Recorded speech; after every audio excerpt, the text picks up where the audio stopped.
Salut la communauté de coups critiques, on se retrouve encore une fois aujourd'hui pour une toute nouvelle explication de animer l'horreur. Au courant des deux derniers épisodes, j'ai présenté en fait une petite capsule sur animer l'horreur dans Donjons Dragons de manière générale et j'ai commencé par la suite les mini-capsules sur des types d'horreur spécifiques. Nous avons abordé pour l'instant l'horreur cosmique. Si jamais vous ne l'avez pas vu, je vous encourage à aller voir dans les vidéos précédentes. Et bien aujourd'hui, je viens vous parler d'un autre type d'horreur, l'horreur folklorique.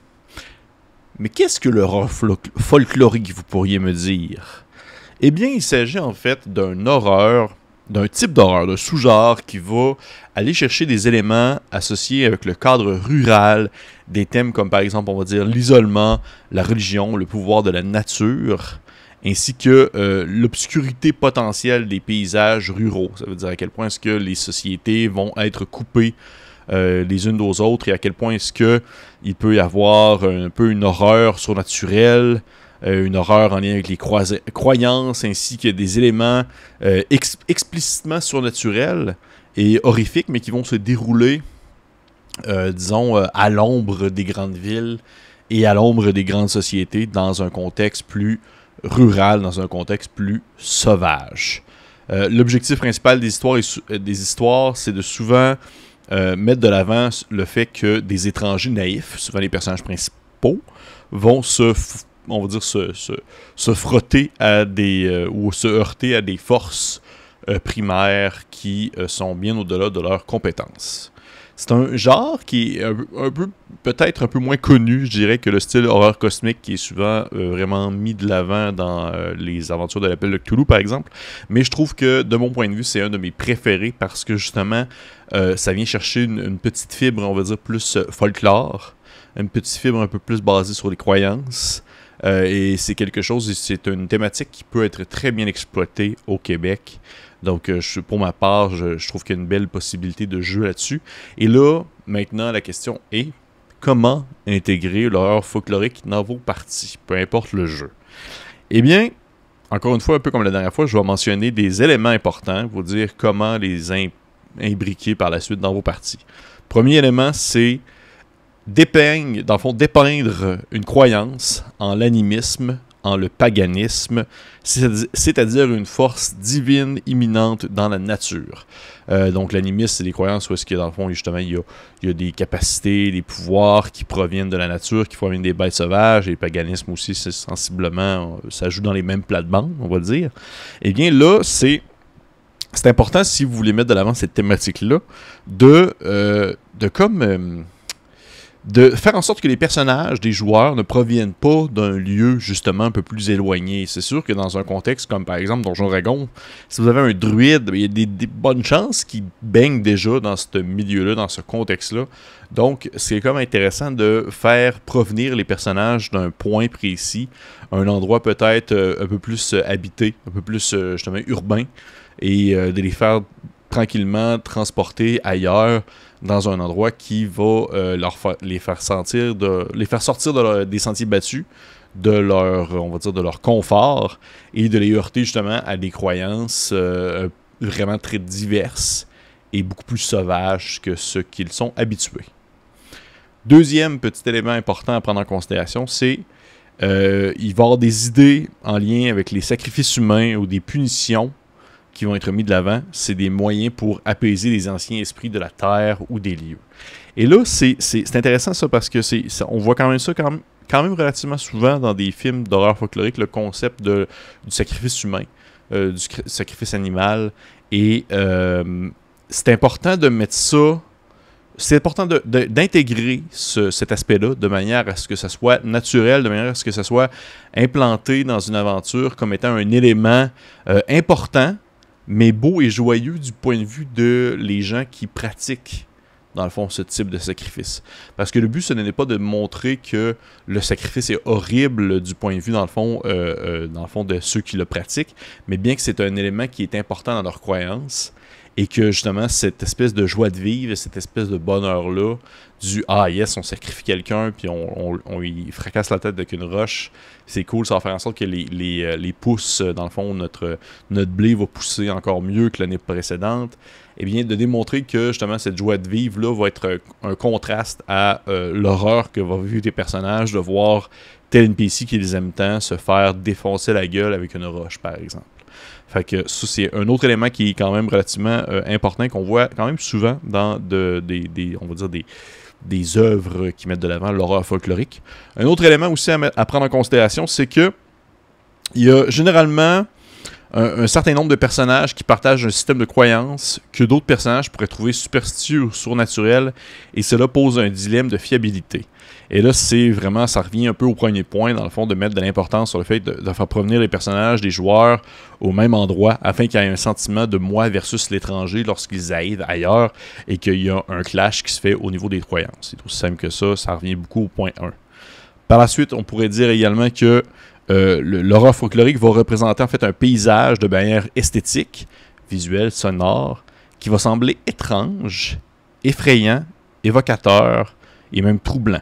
Et là, c'est que c'est important de jouer sur l'environnement, la description de l'environnement, la description de la nature, des espaces sauvages qui vont entourer les joueurs, mais décrire les événements naturels, les éléments naturels comme par exemple un arbre, un courant de rivière ou même des animaux, mais toujours en leur donnant tranquillement des aspects ou des traits difformes étrangers, mais seulement pour les personnages. Eux, ils vont trouver ça étrange. Eux, ils vont trouver ça déplacé. Eux vont trouver ça horrible de voir que telle bête, tel chien a vaguement un visage humain, mais les autres personnes de la communauté, par exemple, eux, ils vont trouver ça tout à fait normal parce qu'ils vivent là-dedans, ils vivent dans leurs croyances. Fait que c'est un autre côté qui est très important et qui est aussi très intéressant à venir exploiter parce que ça vient sur ce que j'avais parlé lors d'une capsule précédente, c'est de jouer sur les sens. Beaucoup des joueurs, que ce soit autant l'odorat, le toucher, la vue ou l'ouïe, bien sûr. Finalement, un des derniers, ça serait ils créent en quelque sorte le fait que il va y avoir un effet de curiosité pour les gens qui arrivent là, les personnes de l'extérieur, mais qui vont tranquillement s'intéresser aussi aux mythes et aux traditions anciennes qui ont été, dans le fond, réveillées. Ça veut dire que, par exemple, on va prendre dans le contexte où est-ce que vous êtes un groupe de joueurs et vous êtes accompagné de NPC, de personnages non joueurs, et bien de faire en sorte que, tranquillement, possiblement, il y a peut-être certains de ces personnages-là qui vont commencer à s'intéresser à ces croyances-là, à cette espèce de réalité différente aussi. Et peut-être même que vous pourriez être, on va dire, de connivence avec un joueur qui, lui, cherche peut-être un objectif ou un sens à sa vie et qui va commencer à développer un certain intérêt à ce type de croyance-là, animiste ou paganisme, et ainsi peut-être, à son tour, trouver ça tout à fait normal de prendre quelqu'un et de le sacrifier au nom d'une divinité impie. C'est vraiment je le répète et je l'ai redit et je vais le redire une dernière fois, c'était vraiment important dans ce concept-là, l'horreur folklorique, de venir jouer sur le fait que les personnages ne viennent pas de là, ne viennent pas du coin, et que, ou du moins, s'ils ne viennent pas du coin, peut-être même qu'ils viennent très proches, mais dès à partir du moment où est-ce qu'ils sont, on va dire, confrontés à cette horreur-là, eh bien là, ils vont prendre vraiment conscience de l'ampleur que celle-ci a dans leur quotidien, dans leur entourage, par exemple. Ça ressemble pas mal à ça, je vous dirais, concernant les quelques trucs qui peuvent être exploités pour pouvoir, dans le fond, bien implanter un genre plus folklorique horrifique dans vos parties. C'est sûr qu'encore une fois, Donjon Dragon, je le prends souvent comme référence parce que on s'entend, c'est un des jeux qui est le plus joué. Il y a peut-être un concept qui va être un peu plus difficile à venir mettre de l'avant, certains éléments, surtout en lien avec les croyances, dans le fait que si vous avez des druides, des rôdeurs, si vous avez une grande présence en lien avec le peuple des fées, tout ça, ben, c'est fort possible que ça ne soit pas bien transposable dans ce concept-là. Mais sait-on jamais. À vous de voir comment est-ce que vous voyez ça. C'est peut-être possible. Je serais curieux de savoir si vous voulez le marquer dans les commentaires. Et finalement, en référence, je vais vous nommer encore une fois quelques jeux de rôle qui sont intéressants et qui explorent bien le concept de l'horreur folklorique. Il y a bien sûr, pour commencer, Solemnivel, qui a été financé en campagne participative, Kickstarter, et qui est spécifique pour l'horreur folklorique. C'est un jeu de rôle qui vient proposer d'émuler, dans le fond, des aventures d'horreur folklorique en Grande-Bretagne, qui est vraiment comme le bassin de l'horreur folklorique. Par la suite, certains scénarios de Call of Cthulhu, en mettant de l'avant la divinité de Shub-Niggurath, la chevalerie bois comme on l'appelle, ainsi que les cultistes qui l'a pris, vont souvent bien se porter au concept de l'horreur folklorique. Je vous conseille d'ailleurs d'aller voir un site internet qui s'appelle TOC, Trouver Objet Caché Cthulhu. Marquez ça sur Google. Et vous, dans le fond, vous pouvez chercher des scénarios pour l'appel de Cthulhu. Et il y en a disponible en français sur ce site-là. Et vous pouvez même chercher des scénarios par endroit géographique. Fait qu'il y a comme une petite carte du monde. Vous cliquez sur la Grande-Bretagne et vous pouvez ainsi voir les scénarios qui s'y déroulent. Et habituellement, il y a beaucoup de scénarios d'horreur dans la Grande-Bretagne qui vont justement avoir un aspect très horreur folklorique. Par la suite, il y a aussi Symbaroum, qui peut être mentionné, un jeu médiéval fantastique qui vient des pays nordiques, qui aussi met de l'avant les éléments en fait, des croyances animistes et paganismes. Et bien que c'est justement un peu plus médiéval, fantastique, c'est très facile, vu l'ambiance qui ressort de ce jeu-là, d'y intégrer un côté très horreur folklorique. Et finalement, je pense qu'un de mes gros coups de cœur dans ce domaine-là, ça reste Weizen. Weizen qui est produit par la Frioligan, ceux qui font entre autres le jeu d'Alien, qui est un jeu d'horreur où les personnages vont être des espèces d'individus qui ont la capacité de voir certaines créatures du folklore, alors que ceux-ci sont invisibles aux yeux des humains habituellement, mais eux, ils ont la capacité de les voir et de les combattre ou de régler les problèmes entourant la présence de ces créatures-là. Et ça, là, on tombe vraiment dans le gros folklore nord-européen, et je trouve que c'est de toute beauté, déjà, concernant que ce soit les scénarios, que ce soit les créatures ou justement les différents mythes qui sont abordés.